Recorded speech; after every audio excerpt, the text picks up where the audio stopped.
നമസ്കാരം. ഗൾഫ് ഫോക്കസിലേക്ക് പ്രിയ പ്രേക്ഷകർക്ക് സ്വാഗതം. ഞാൻ ഗോകുൽ രവി. വിശദമായ റിപ്പോർട്ടുകളിലേക്ക് ഇപ്പോൾ വരുന്ന ഒരു വാർത്തയിലേക്കാണ്. ആദ്യം കോഴിക്കോട് കാറിന് തീപിടിച്ചു. കുന്നമംഗലം പടനിലത്താണ് അപകടം. നരിക്കുനിയിൽ നിന്ന് അഗ്നിരക്ഷാ സേന എത്തി തീ അണയ്ക്കാൻ ശ്രമം തുടങ്ങി. ആദ്യം ആ ദൃശ്യങ്ങളിലേക്ക്.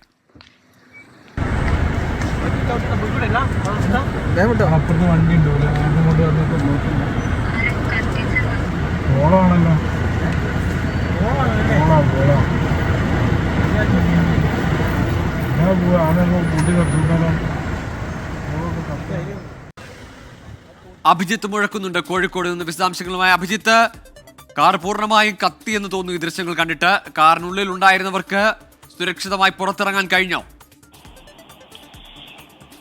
ഗോകുൽ, ഏറ്റവും ഒടുവിൽ ലഭിക്കുന്ന വിവരമനുസരിച്ച് തീ നിയന്ത്രണ വിധേയമാക്കാൻ കഴിഞ്ഞു എന്നതാണ്. നരിക്കുനിയിൽ നിന്ന് 2 യൂണിറ്റ് ഫയർഫോഴ്സ് ഇവിടേക്ക് എത്തിയിരുന്നു. ഏതാണ്ട് 11:30 മണിയോടടുപ്പിച്ചാണ് ഈ അപകടമുണ്ടായത്. കുന്നമംഗലം പടനിലത്ത് വെച്ച് ഓടുന്ന കാറിനാണ് തീ പിടിച്ചത്. അതിന്റെ മുൻഭാഗത്ത് നിന്ന് പുക ഉയരുന്നത് കണ്ട് യാത്രക്കാർ പുറത്തിറങ്ങി. അതിന് പിന്നാലെ തീ ആളിപ്പടരുകയായിരുന്നു.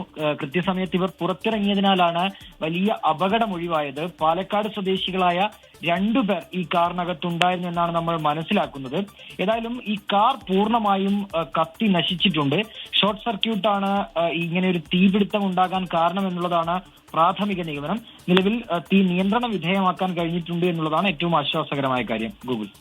ശരി, കോഴിക്കോട് കുന്നമംഗലത്താണ് കാറിന് തീപിടിച്ചത്. ഇപ്പോൾ തീ അണച്ചിട്ടുണ്ട്. കാർ പൂർണ്ണമായും കത്തി നശിച്ചു എന്നാണ് അഭിജിത്ത് മുഴക്കു നൽകുന്ന വിവരം. ഏതായാലും യാത്രക്കാർ സുരക്ഷിതമായി പുറത്തിറങ്ങുകയും ചെയ്തു.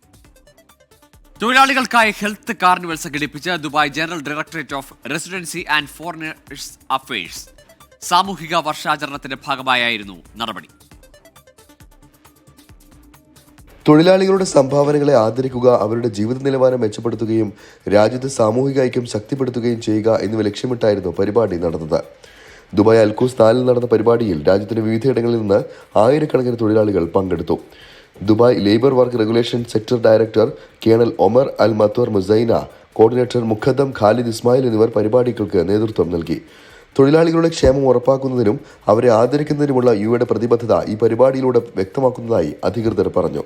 25,000 കൈപ്പത്തി അടയാളങ്ങൾ ഉപയോഗിച്ച് യുടെ ദേശീയ പതാക നിർമ്മിച്ച് ഗിന്നസ് ലോക റെക്കോർഡ് സ്വന്തമാക്കുക എന്ന ലക്ഷ്യത്തോടെ നടന്ന ഹാൻഡ്സ് ഓഫ് യൂണിറ്റിക്ക് വലിയ സ്വീകാര്യത ലഭിച്ചു. ബോധവൽക്കരണ വിനോദ പരിപാടികൾക്ക് പുറമെ തൊഴിലാളികൾക്കായി സൗജന്യ ആരോഗ്യ പരിശോധന ഉൾപ്പെടെ കാർണിവലിൽ ഒരുക്കിയിരുന്നു.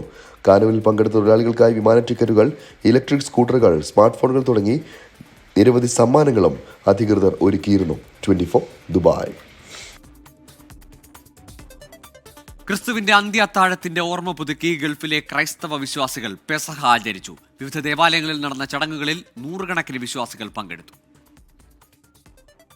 യേശുക്രിസ്തു 12 ശിഷ്യന്മാരുടെ കാൽ കഴുകി അവർക്കൊപ്പം അത്താഴം കഴിച്ചതിന്റെയും കുർബാന സ്ഥാപിച്ചതിന്റെയും ഓർമ്മദിനമാണ് പെസഹായായി ആചരിക്കുന്നത്.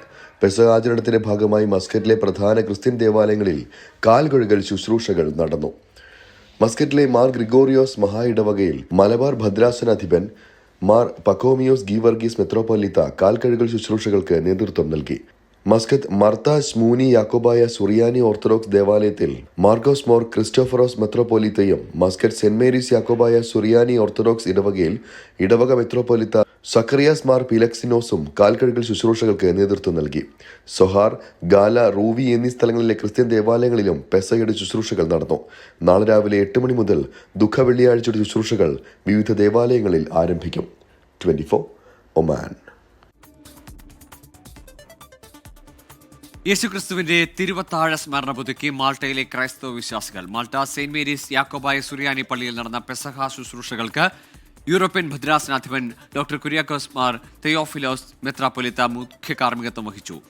പെസഹ ശുശ്രൂഷയിലും തുടർന്ന് നടന്ന കുർബാനയിലും നൂറുകണക്കിന് വിശ്വാസികൾ പങ്കെടുത്തു. നാളെ നടക്കുന്ന ദുഃഖ വെള്ളിയാഴ്ച ശുശ്രൂഷയ്ക്കും ശനിയാഴ്ച നടക്കുന്ന ഉയർപ്പ് പെരുന്നാൾ ശുശ്രൂഷയ്ക്കും ഡോക്ടർ കുര്യാക്കോസ് മാർ തെയോഫിലോസ് നേതൃത്വം നൽകും. പെസഹ ആചരണത്തിന്റെ ഭാഗമായി ഓസ്ട്രേലിയയിലെ ബ്രിസ്ബെയിനിൽ കാൽകഴുകൽ ശുശ്രൂഷകൾ നടന്നു. മലങ്കര ഓർത്തഡോക്സ് സഭയുടെ കോട്ടയം ഭദ്രാസന മെത്രാപ്പൊലീത്തയും ഏഷ്യ പസഫിക് സഹായ മെത്രാനുമായ യുഹാനോൻ മാർ ദിയോസ്കോറസ് ആണ് ശുശ്രൂഷയ്ക്ക് നേതൃത്വം നൽകിയത്. ബ്രിസ്ബെയിൻ സെയിന്റ് ജോർജ് ഓർത്തഡോക്സ് ദേവാലയത്തിൽ നടന്ന കാൽകഴുകൽ ശുശ്രൂഷയിൽ നിരവധി ആളുകൾ പങ്കെടുത്തു. സൺഷൈൻ കോസ്റ്റ് മുതൽ ഗോൾഡ് കോസ്റ്റ് വരെയുള്ള വിവിധ ദേവാലയങ്ങളിൽ നിന്നുള്ള വിശ്വാസികളാണ് ചടങ്ങിൽ പങ്കാളികളായത്. അമേരിക്കയിൽ 24 USA ഭൗമദിന ആഘോഷങ്ങൾക്ക് ശനിയാഴ്ച തുടക്കമാകും. കേരള അസോസിയേഷൻ ഓഫ് നാഷ്വില്ലിന്റെ നേതൃത്വത്തിൽ നാഷ്വില്ലിൽ നടക്കുന്ന ഭൗമദിനാഘോഷങ്ങളുടെ തയ്യാറെടുപ്പുകൾ പൂർത്തിയായതായി സംഘാടകർ അറിയിച്ചു. മീനു ചേലാടൻ തയ്യാറാക്കിയ റിപ്പോർട്ടിലേക്ക്. പ്രകൃതി ദുരന്തങ്ങൾ കാർന്നെടുക്കുന്ന നമ്മുടെ ഭൂമിയെ, പരിസ്ഥിതിയെ നെഞ്ചോട് ചേർത്ത് വെച്ചുകൊണ്ടാണ് 4 വർഷങ്ങൾക്ക് മുൻപ് 24 USA സീ ടു സ്കൈ എന്ന പദ്ധതിക്ക് തുടക്കമിടുന്നത്. കഴിഞ്ഞ 4 വർഷങ്ങളിലായി പ്രകൃതി സംരക്ഷണത്തിനായി ചെയ്ത വേറിട്ട പ്രവർത്തനങ്ങളും സംഘാടക മികവുമാണ് സീ ടു സ്കൈ എന്ന പദ്ധതിയെ മുന്നോട്ട് നയിക്കുന്നത്. പദ്ധതിയുടെ ഭാഗമായുള്ള ലോക ഭൗമ ദിനാഘോഷങ്ങൾക്കൊരുങ്ങുകയാണ് നാഷ്വില്ലിലെ മലയാളികൾ ഉൾപ്പെടെയുള്ള പ്രവർത്തകർ. പുതിയ തലമുറയ്ക്ക് ഈ ഭൂമി നിലനിൽക്കണമെങ്കിൽ ഭൂമിയിലെ വെജിറ്റേഷൻ ഉണ്ടാവണം. ഏപ്രിൽ 19 ബെൽഗാർഡനിലെ ബെൽവ്യൂ എഡിബിൾ ലേണിംഗ് ലാബാണ് ആഘോഷ പരിപാടികൾക്ക് വേദിയാവുക. കേരള അസോസിയേഷൻ ഓഫ് നാഷ്വില്ലുമായി കൈകോർത്താണ് 24 സീ ടു സ്കൈ ഭൗമദിന ആഘോഷങ്ങൾ സംഘടിപ്പിക്കുന്നതെന്ന് റീജിയണൽ കോർഡിനേറ്റർ ഷാഹിന കൊഴിശ്ശേരി അറിയിച്ചു. ഇതിനോടകം അമേരിക്കയിലെ പ്രധാന നഗരങ്ങളിൽ 1000-ലധികം വൃക്ഷത്തൈകൾ നട്ടുപിടിപ്പിച്ചുകൊണ്ട് പദ്ധതിയുടെ ഭാഗമായി പ്രവർത്തിക്കുന്ന ഓരോ വിദ്യാർത്ഥികളും സമൂഹത്തിന് മാതൃകയാവുകയാണ്. അമേരിക്കയുടെ വിവിധ ഭാഗങ്ങളിൽ ഈ വർഷത്തെ ആഘോഷങ്ങൾക്കായുള്ള തയ്യാറെടുപ്പുകൾ ആരംഭിച്ചു കഴിഞ്ഞതായി ദേശീയ തലത്തിൽ പദ്ധതി ഏകോപിപ്പിക്കുന്ന നീന സുധീർ, കോർഡിനേറ്റേഴ്സായ ജയൻ ജോസഫ്, ജോജോ കൊട്ടാരക്കര, വിശാഖ് ചെറിയാൻ, നിർമ്മൽ മുകുന്ദൻ, രശ്മി വിജയൻ, ജ്യോതിഷ് ശ്രീധരൻ എന്നിവർ അറിയിച്ചു.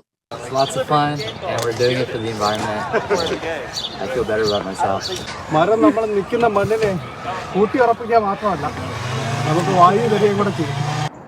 പുതിയ വിത്തുകൾക്ക് പിറക്കാൻ ഒരിടം ഒരുക്കാം, ഉരുകുന്ന ഭൂമിക്ക് തണലൊരുക്കാം. അങ്ങനെ ഭൂമിയെ നമുക്ക് വീണ്ടും പ്രണയിക്കാം. മീനു ചേലാടൻ, 24 USA. സൗദിയിലെ ബുറൈദയിൽ ഖസീം പ്രവാസി സംഘം സംഘടിപ്പിച്ച സ്വരലയം ഈവ് 2025 സമാപിച്ചു.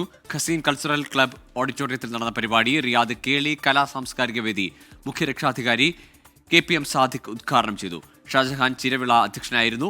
പ്രശസ്ത ഗായകരായ സുമി അരവിന്ദ്, അക്ബർ ഖാൻ എന്നിവർ അണിനിരന്ന സംഗീത നിശയും ഖസീം പ്രവാസി സംഘം കുടുംബവേദി, ബാലവേദി എന്നിവയുടെ നേതൃത്വത്തിൽ അവതരിപ്പിച്ച കലാപരിപാടികളും ഉണ്ടായിരുന്നു. ഗായകനും അവതാരകനുമായ വിജേഷ് ചന്ദ്രു കലാപരിപാടികൾ നിയന്ത്രിച്ചു. മലയാളം മിഷൻ സൗദി ചാപ്റ്റർ നടത്തിയ സുഗതാഞ്ജലി കാവ്യാലാപന മത്സരത്തിലെ വിജയികളെയും ജീവകാരുണ്യ രംഗത്തെ സേവനങ്ങൾക്ക് സലീം ഫൈസൽ എന്നിവരെയും ചടങ്ങിൽ ആദരിച്ചു. നിഷാദ് പാലക്കാട്, മനാഫ് ചെറുവട്ടൂർ, ഷാജി കരുനാഗപ്പള്ളി, ഫൗസിയ ഷാ എന്നിവരും വിവിധ സംഘടനാ പ്രതിനിധികളും സംസാരിച്ചു. അനീഷ് കൃഷ്ണ സ്വാഗതവും റഷീദ് മൊയ്തീൻ നന്ദിയും പറഞ്ഞു.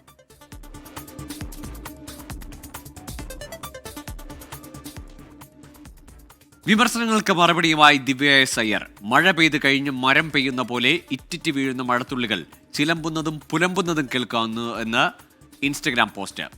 ഔദ്യോഗിക കുടുംബത്തിലെ അംഗങ്ങൾ വിട്ടുപോകുമ്പോൾ സ്നേഹാദരവ് പ്രകടിപ്പിക്കുന്നത് പതിവ്. അത് പദ അല്ല, ജീവിത പാതയാണെന്നും ദിവ്യ എസ് അയ്യർ ഇൻസ്റ്റഗ്രാമിൽ കുറിച്ചു.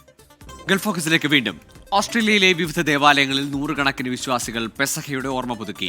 Ipswich Ave Maria Catholic mission ദേവാലയത്തിൽ നടന്ന പെസഹ ശുശ്രൂഷകൾക്ക് വികാരി ഫാദർ ആൻഡോ ചിരിയങ്കണ്ടത്ത് നേതൃത്വം നൽകി. പെസഹ അപ്പം പങ്കുവച്ചും കാൽകഴുകൽ ശുശ്രൂഷയിൽ പങ്കുകൊണ്ടും വിശ്വാസികൾ യേശുദേവന്റെ അന്ത്യാത്താഴത്തിന്റെ ഓർമ്മ പുതുക്കി. നോർത്തേൺ ടെറിട്ടറിയിലെ ഡാർവിൻ സെയിന്റ് അൽഫോൻസ ദേവാലയത്തിൽ നടന്ന പെസഹ ദിനാചരണത്തിന് ഡോക്ടർ ഫാദർ ജോൺ പുതുവ മുഖ്യ കാർമ്മികത്വം വഹിച്ചു. കാൽകഴുകി മുത്തൽ ശുശ്രൂഷയിൽ പങ്കുകൊള്ളാൻ നൂറുകണക്കിന് വിശ്വാസികളാണ് ദേവാലയത്തിൽ എത്തിച്ചേർന്നത്. സൗദിയിലെ ജനറൽ എന്റർടൈൻമെന്റ് അതോറിറ്റി സംഘടിപ്പിക്കുന്ന പാസ്പോർട്ട് ടു ദി വേൾഡ് ആഘോഷമേളയിലെ ഇന്ത്യൻ ഉത്സവത്തിന് തുടക്കമായി. ഇന്ത്യയിലെ വിവിധ സംസ്ഥാനങ്ങളിലെ സാംസ്കാരിക ഘോഷയാത്രയോടെയാണ് പരിപാടികൾക്ക് കൊടിയേറിയത്. അൽഖോബാർ ഇസ്കാൽ പാർക്കിൽ പ്രത്യേകം തയ്യാറാക്കിയ ഉത്സവ നഗരിയിലേക്ക് സൗദി കിഴക്കൻ പ്രവിശ്യയുടെ വിവിധ ഭാഗങ്ങളിൽ നിന്ന് ജനങ്ങൾ ഒഴുകിയെത്തി. സുബൈറുദ്ദീനൂർ തയ്യാറാക്കിയ റിപ്പോർട്ടിലേക്ക്. പ്രവാസികളെ അവരുടെ മാതൃരാജ്യവുമായി കൂട്ടിയിണക്കാനും സാംസ്കാരിക വൈവിധ്യം പ്രോത്സാഹിപ്പിക്കാനും സൗദിയിലെ ജനറൽ എന്റർടൈൻമെന്റ് അതോറിറ്റി സംഘടിപ്പിക്കുന്ന പാസ്പോർട്ട് ടു ദ വേൾഡ് പ്രവാസി ആഘോഷമേളയിലെ ഇന്ത്യൻ ഉത്സവത്തിനാണ് അൽഖോബാറിൽ കൊടിയേറിയത്. ഇന്ത്യയിലെ വിവിധ സംസ്ഥാനങ്ങളുടെ സാംസ്കാരിക ഘോഷയാത്രയോടെയാണ് ഉത്സവ നഗരിയുടെ മിഴി തുറന്നത്. അൽഖോബാർ ലുലു ഹൈപ്പർ മാർക്കറ്റിന് സമീപത്തെ ഇസ്കാൻ പാർക്കിൽ തയ്യാറാക്കിയ ഉത്സവ നഗരിയിലേക്ക് സൗദി കിഴക്കൻ പ്രവിശ്യയുടെ വിവിധ ഭാഗങ്ങളിൽ നിന്നും പതിനായിരങ്ങൾ ഒഴുകിയെത്തി. ചെണ്ടമേളം, സാരെ ജഹാംസെ അച്ച, ദേശഭക്തി ഗാനാലാപന സംഘം, ടോൾബാജി, ഓണനൃത്തം, തമിഴ് നാടോടി നൃത്തം, പഞ്ചാബി നൃത്തം, മയിലാട്ടം, ഒപ്പന, കളരി, ബോളിവുഡ് ഡാൻസ് എന്നിവ അണിനിരുന്ന ഘോഷയാത്ര ആഘോഷ നഗരിയെ വലം വച്ചതോടെയാണ് ആഘോഷ രാവിന് തിരികൊളുത്തിയത്. ജാവേദ് അലി, പ്രീതി ബാല, വർഷപ്രസാദ്, സജ്ലി സലീം, പൂജ കന്തൽവാൾ എന്നിവരുടെ ഗാനസദസ്സോടെ ഇന്ത്യൻ ആഘോഷ പരിപാടികൾക്ക് തുടക്കമായി. മനോഹരമായ ഗാനങ്ങൾ കൊണ്ട് ഗായകർ പാട്ടുകളുടെ വിസ്മയം തീർത്തപ്പോൾ തടിച്ചുകൂടിയ സദസ്യരും അത് ഏറ്റുപാടിയും നൃത്തം വെച്ചും കൈകൊട്ടിയുമെല്ലാം ഒപ്പം കൂടി. കലാപരിപാടികൾക്ക് പുറമെ ഇന്ത്യയുടെ തനത് രുചി വിഭവങ്ങൾ വിളമ്പുന്ന ഫുഡ് സ്റ്റാളുകൾ, പരമ്പരാഗത കരകൗശല പ്രദർശനം, പരമ്പരാഗത വസ്ത്രങ്ങളുടെ പ്രദർശനം തുടങ്ങിയ പവലിയനുകളും ഉത്സവ നഗരിയിൽ ഒരുക്കിയിട്ടുണ്ട്. ഞാനിവിടെ 10-25 വർഷം ഉണ്ടായിരുന്ന ഒരു വ്യക്തി എന്ന നിലയിൽ ഇത്തരത്തിലുള്ള പരിപാടികൾ മുമ്പ് സംഘടിപ്പിക്കുമ്പോൾ രാജ്യത്തിനുണ്ടായ മാറ്റം വ്യക്തമായി നമുക്ക് കാണാൻ കഴിയുന്നുണ്ട്. ജനങ്ങൾ തമ്മിൽ പരസ്പരം നല്ല ബന്ധം രൂപപ്പെടുന്ന ഇത്തരത്തിലുള്ള കലാ സാംസ്കാരിക സംഗമങ്ങൾക്ക് കഴിയും.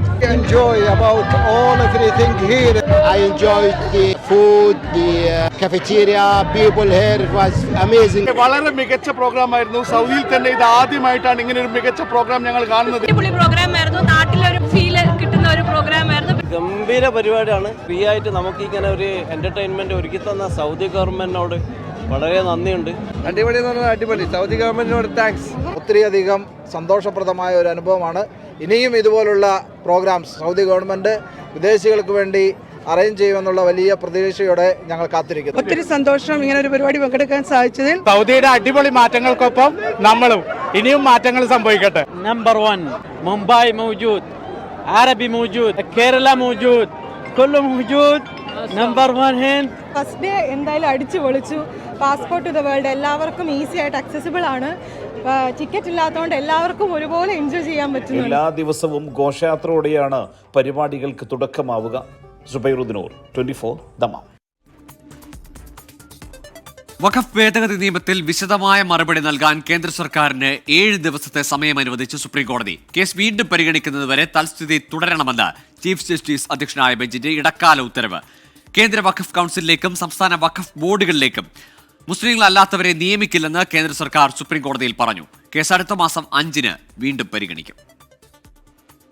വഖഫ് ഭേദഗതി നിയമത്തിൽ രേഖാമൂലം നിലപാടറിയിക്കാൻ കേന്ദ്ര സർക്കാരിന് സുപ്രീംകോടതി ഒരാഴ്ചത്തെ സമയം അനുവദിച്ചു. നിയമം സ്റ്റേ ചെയ്യരുതെന്നും വഖഫ് വിഷയത്തിൽ വിശദമായ വാദം കേൾക്കണമെന്നുമാണ് സോളിസിറ്റർ ജനറൽ തുഷാർ മേത്ത സുപ്രീംകോടതിയിൽ ആവശ്യപ്പെട്ടത്. ഈ ഒരാഴ്ച കാലയളവിൽ വഖഫ് കൗൺസിലുകളിലേക്കോ ബോർഡുകളിലേക്കോ നിയമനം നടത്തിയാൽ അത് അസാധുവാകുമെന്നും കേന്ദ്രം സുപ്രീംകോടതിയെ അറിയിച്ചു. വഖഫ് സ്വത്തിന്റെ ഇപ്പോഴത്തെ നിലയിൽ ഒരു മാറ്റവും വരുത്തില്ലെന്നും സുപ്രീംകോടതിയിൽ കേന്ദ്രം വ്യക്തമാക്കി. കേസുമായി ബന്ധപ്പെട്ട നിയമനിർമ്മാണത്തിന്റെ പശ്ചാത്തലം പരിഗണിക്കണമെന്നും കേന്ദ്ര സർക്കാർ സുപ്രീംകോടതിയിൽ ആവശ്യപ്പെട്ടു. നിയമം സ്റ്റേ ചെയ്യണമെന്നില്ല, എന്നാൽ തൽസ്ഥിതി മാറരുതെന്ന് ചീഫ് ജസ്റ്റിസ് വ്യക്തമാക്കി. കേന്ദ്രത്തിന്റെ മറുപടി പുനഃപരിശോധിക്കാൻ ഹർജിക്കാർക്ക് 5 ദിവസത്തെ സമയം അനുവദിക്കും. ശേഷം ഇടക്കാല ഉത്തരവ് പുറപ്പെടുവിക്കുമെന്നും സുപ്രീംകോടതി വ്യക്തമാക്കി. മുന്നിലെത്തിയ എല്ലാ ഹർജികളിലും വാദം പറ്റില്ലെന്ന് അറിയിച്ച കോടതി 5 ഹർജികളിൽ വിശദമായ വാദം കേൾക്കാമെന്ന് വ്യക്തമാക്കി. മറ്റ് ഹർജികൾ അപേക്ഷകളായി പരിഗണിക്കുകയോ തീർപ്പാക്കിയതായി കണക്കാക്കുകയോ ചെയ്യും. മെയ് 5-ന് സുപ്രീംകോടതി കേസ് വീണ്ടും പരിഗണിക്കും. 24 ഡൽഹി. വഖഫ് ഭേദഗതി നിയമത്തിലെ സുപ്രീംകോടതി ഇടക്കാല ഉത്തരവിനെ സ്വാഗതം ചെയ്ത മുസ്ലിം ലീഗ്. ന്യൂനപക്ഷ വിരുദ്ധത അടിച്ചേൽപ്പിക്കാൻ ശ്രമിച്ച് BJPക്കേറ്റ തിരിച്ചടിയെന്ന് CPI സംസ്ഥാന സെക്രട്ടറി ബിനോയ് വിശ്വം പ്രതികരിച്ചു. സുപ്രീംകോടതിയുടെ ഉത്തരവ് ഇന്ത്യ മുന്നണി ഉയർത്തിയ ആശങ്കകൾ ശരിവെക്കുന്നതെന്ന് AICC general secretary KC Venugopal. വഖഫ് ഭേദഗതി നിയമത്തിൽ കേന്ദ്ര സർക്കാരിന് മറുപടി നൽകാൻ സുപ്രീംകോടതി 7 ദിവസത്തെ സമയം അനുവദിച്ചെങ്കിലും നിലവിലെ വഖഫ് സ്വത്തുകളിൽ തൽസ്ഥിതി തുടരണമെന്ന നിർദ്ദേശം BJPക്കേറ്റ കനത്ത തിരിച്ചടിയാണെന്നാണ് പ്രതിപക്ഷം വിലയിരുത്തുന്നത്. വഖഫ് ഭേദഗതി നിയമത്തിന് പ്രസക്തിയില്ലെന്ന് സുപ്രീംകോടതി മനസ്സിലാക്കിയെന്ന് മുസ്ലിം ലീഗ് സംസ്ഥാന അധ്യക്ഷൻ പാണക്കാട് സാദിഖ് അലി ശിഹാബ് തങ്ങൾ. സുപ്രീം കോടതി തന്നെ അത് വളരെ ഗൗരവത്തിലെടുത്തു എന്നുള്ളതാണ് നമുക്കൊക്കെ പ്രതീക്ഷ നൽകുന്ന ഒരു കാര്യമെന്നുള്ളത്. ഇപ്പം തന്നെ കേന്ദ്ര ഗവൺമെന്റിന് ഒരു തീരുമാനത്തിൽ നിന്ന് മാറേണ്ടി വന്നു എന്നുള്ളതും നമുക്ക് ഒരു പ്രത്യാശ നൽകുന്ന ഒന്നാണ്. സുപ്രീം കോടതിയുടേത് ശ്രദ്ധേയമായ വിധിയെന്നാണ് CPIM സംസ്ഥാന സെക്രട്ടറി MB ഗോവിന്ദന്റെ പ്രതികരണം. ഇത് ഒരു ആശ്വാസകരമായ മതനിരപേക്ഷ ജനാധിപത്യ ശക്തികൾക്ക് അനുകൂലമായ ഒരു ഇടപെടലാണ് കോടതിയുടെ ഭാഗത്ത് നിന്ന് ഉണ്ടായിട്ടുള്ളത്. ന്യൂനപക്ഷ വിരുദ്ധത അടിച്ചേൽപ്പിക്കാൻ ശ്രമിച്ച BJPക്കേറ്റ തിരിച്ചടിയാണ് ഇടക്കാല വിധിയെന്ന് CPI സംസ്ഥാന സെക്രട്ടറി ബിനോയ് വിശ്വം. ന്യൂനപക്ഷാവകാശങ്ങളെയും അതുമായി ബന്ധപ്പെട്ട ഭരണഘടനാ വകുപ്പുകളെയും എല്ലാം തകർത്തെറിഞ്ഞുകൊണ്ട് നാടിൻ്റെ മേൽ RSSൻ്റെയും BJPയുടെയും ഇസ്ലാം വിരുദ്ധ ന്യൂനപക്ഷ വിരുദ്ധ അജണ്ട അടിച്ചേൽപ്പിക്കാൻ ശ്രമിച്ച BJPക്ക് തുടരെ കിട്ടുന്ന അടിയാണത്. വിധിയിലൂടെ സുപ്രീം കോടതി രാജ്യത്തിന് നൽകിയത് വലിയ സന്ദേശമെന്ന് AICC general secretary KC Venugopal. പാർലമെന്റിനടുത്ത് പോലും സപ്രസ് ചെയ്യാൻ ചെയ്ത കാര്യങ്ങൾ ഒരു വിശാലമായ ചർച്ചയ്ക്ക് സുപ്രീം കോടതി വഴിയൊരുക്കി എന്നുള്ളതാണ് ഏറ്റവും അടിസ്ഥാനപരമായിട്ടുള്ള കാര്യം. സുപ്രീം കോടതി വിധി ഉയർത്തി മുനമ്പം വിഷയത്തിലടക്കം BJPയെ പ്രതിരോധിക്കാനാണ് UDF LDF മുന്നണികളുടെ നീക്കം. News desk 24. ഇതോടെ ഗൾഫ് ഫോക്കസ് പൂർണ്ണമാകുന്നു. നൈറ്റ്.